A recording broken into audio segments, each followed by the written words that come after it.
Assalamu alaikum. Today we are going to solve second set of linear algebra's first quiz. So आपके पास first question क्या है? The inverse of a matrix exists if and only if it is a non singular matrix. अब आपने बताना है कि ये जो गिवन स्टेटमेंट है आपके पास वो ट्रू है या फॉल्स. अब स्टेटमेंट क्या है कि जो मैट्रिक्स का इन्वर्स है वो सिर्फ तब एग्जिस्ट करता है जब वो नॉन सिंगुलर मैट्रिक्स हो. तो यहाँ पे आपके पास ट्रू है. और ये ट्रू कैसे है? क्योंकि नॉन सिंगुलर मैट्रिक्स वो होते हैं जिनका डिटर्मिनेंट मतलब नॉन सिंगुलर आ रहा होता है, तो उनका जो इन्वर्स पॉसिबल होता है. अगर तो आपके पास किसी मैट्रिक्स का जो इन्वर्स है वो ज़ीरो आ जाए, लाइक उसका डिटर्मिनेंट अगर ज़ीरो आ जाए, तो हम कहते हैं कि उसका इन्वर्स जो है वो पॉसिबल ही नहीं है. तो यहाँ पे आपके पास अल्फ़ा करेक्ट ऑप्शन है, ट्रू. देन है आपके पास if A is an invertible square matrix then. अब इन्वर्टिबल का क्या मतलब है कि ए जो मैट्रिक्स गिवन है आपके पास उसका स्केयर पॉसिबल है, ठीक है, वो इन्वर्स पॉसिबल है. सेकंड आपके पास स्केयर मैट्रिक्स है ये ए, तो इसका मतलब है कि एक तो इसका इन्वर्स पॉसिबल है और दूसरा ये कि इसके number of rows number of columns के बराबर है. अब हमने इन चारों ऑप्शंस में से जो आपके पास वैलिड ऑप्शन है उसको मार्क करना है. अब यहाँ से अगर हम इसको हैंडआउट्स के अकॉर्डिंग देखें तो यहाँ पे देखें आपको 12th चैप्टर जो है इन्वर्स ऑफ अ मैट्रिक्स, इसमें ये थ्योरम की सेकंड थर्ड स्टेटमेंट है आपके पास कि if A is an invertible matrix then so is A transpose and the inverse is the transpose of A inverse. अब यहाँ पे देखें कि जो ए ट्रांसपोज है अगर तो उसका इन्वर्स ले लें तो वो बराबर है किसके? अगर हम उसी मैट्रिक्स के इन्वर्स का ट्रांसपोज ले लें, तो ये आपस में बेसिकली पावर्स एक तरह से एक्सपोनेंट जो है उनके इंटरचेंज हो रहे हैं. तो इस हिसाब से आपके पास इसकी करेक्ट ऑप्शन जो है वो अल्फ़ा है और बाकी दोनों इनवैलिड हैं. नेक्स्ट आपके पास आ गया which one of the following is a null matrix. अब इनमें से नल मैट्रिक्स कौन सा है?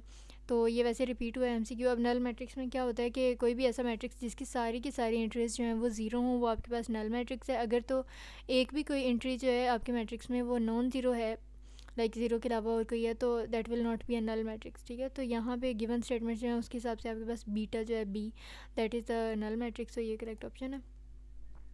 नेक्स्ट है आपके पास let A B a square n cross n matrix then which of the following statement is equivalent. अब आपने बताना है कि इज़ और आर लाइक इसमें से एक या एक से ज़्यादा कौन सी स्टेटमेंट्स जो हैं वो आपके पास वैलिड हैं, कौन सी करेक्ट हैं, इक्विवेलेंट है. पहले आपके पास A is an invertible matrix, A transpose is an invertible matrix, the equations A x is equal to zero has only the trivial solution, और ये है कि delta like option A to C. तो यहाँ पे वैसे पहले हम हैंडआउट्स के अकॉर्डिंग अगर देखें तो चैप्टर नंबर 13 है ये आपके पास, करेक्टराइजेशन ऑफ इन्वर्टिबल मैट्रिसेस. तो अब यहाँ पे देखें ये जो इन्वर्टिबल मैट्रिक्स थ्योरम है वो कहता है कि अगर कोई ए स्केयर मैट्रिक्स है आपके पास, उसमें ये ए लाइक ए टू एल जितने भी आपके पास स्टेटमेंट्स हैं ना, अगर इनमें से कोई एक भी होल्ड कर रही है, कोई एक भी वैलिड है, ट्रू है, तो इसका मतलब है कि वो बाकी सारी स्टेटमेंट्स भी आपके पास वैलिड हैं, ठीक है. Means if any one of them holds then all of them are true. अब यहाँ पे आपके पास जो ऑप्शन थी उसमें ये इन्वर्टिबल मैट्रिक्स भी दिया हुआ है, एन पिवट पोजीशंस भी दिया हुआ है, और ये तो इसके हिसाब से इस एमसीक्यू का जो आंसर है वो चार्ली बनता है. यहाँ से सी इसका करेक्ट ऑप्शन है.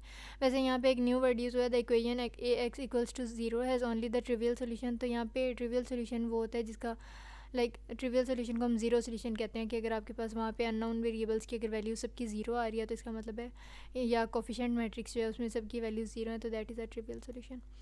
सो नेक्स्ट आपके पास है null space is a vector space. वैसे इसका अल्फ़ा करेक्ट ऑप्शन है, ट्रू. और दूसरी बात ये कि अभी हैंडआउट्स में हमारे जितने चैप्टर्स में से सिलेबस था उसमें अभी नल स्पेस जो है वो इन 10 to 13 चैप्टर्स में डिस्कस नहीं हुई, ये फर्दर चैप्टर्स में आ रही है 20 के बाद.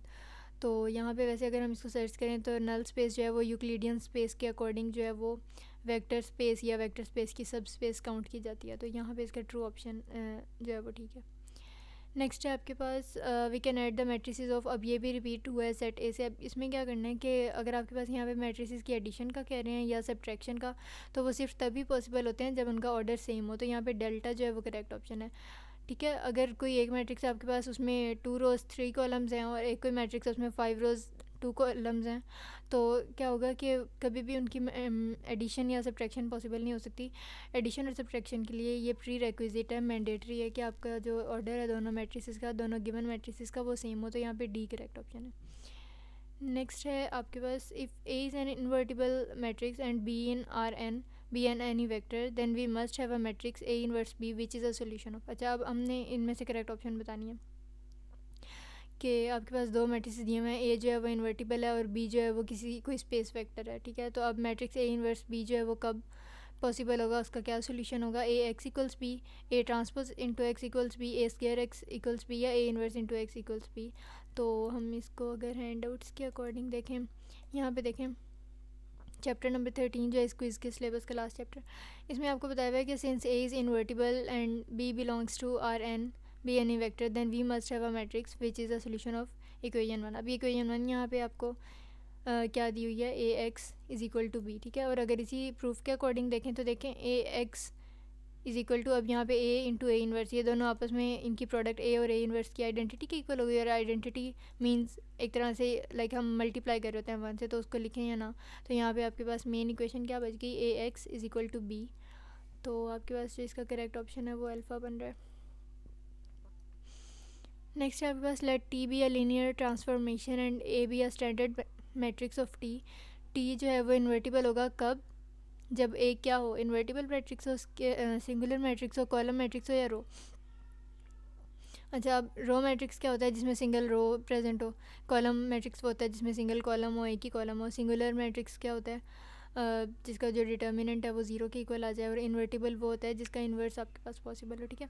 तो अगर टी जो है वो लीनियर ट्रांसफॉर्मेशन है और ए जो है वो स्टैंडर्ड मैट्रिक्स है, तो उसका टी का जो इन्वर्स है वो सिर्फ तब ही पॉसिबल होता है जब ए का भी इन्वर्स पॉसिबल हो, यानी कि टी इन्वर्टिबल तब होगा जब आपके पास ए भी इन्वर्टिबल हो। तो अल्फ़ा जो है वो करेक्ट ऑप्शन है।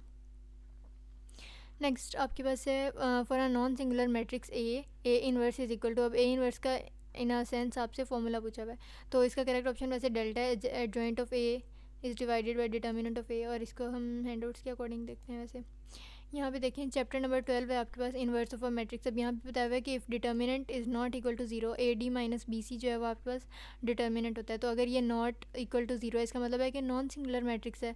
और अगर नॉन सिंगुलर मैट्रिक्स है और था भी ऊपर से स्क्वायर मैट्रिक्स, तो इसका मतलब है कि ये इन्वर्टिबल है, इसका इन्वर्स पॉसिबल है। अच्छा, अब बात आ गई ये इन्वर्स की कि इसका फॉर्मूला क्या है। तो यहाँ पे देखें ये जो लिखा हुआ है 1 by A D minus B C, तो ये 1 डिवाइडेड बाई ये नीचे आपके पास लिखा हुआ है डिटर्मिनेंट इतना सा A D minus B C, ठीक है।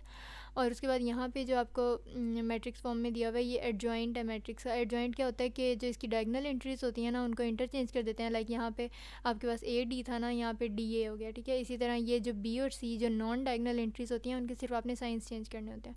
अगर प्लस है तो उसको माइनस कर दें, अगर माइनस है तो उसको प्लस कर दें। तो यहाँ पे ये एडजॉइंट है और ये है 1 बाय डिटर्मिनेंट। तो ये एडजॉइंट अगर हम कहेंगे 1 से मल्टीप्लाई हो गया तो हम इसको कह सकते हैं कि adjoint of A divided by determinant of A. तो आपके पास करेक्ट ऑप्शन जो है वो 9th है। नेक्स्ट है आपके पास if A is equal to transpose of A then which of the following is most appropriate. अब ये भी पिछले सेट से जो है प्रीवियस सेट से वो रिपीट हो गया।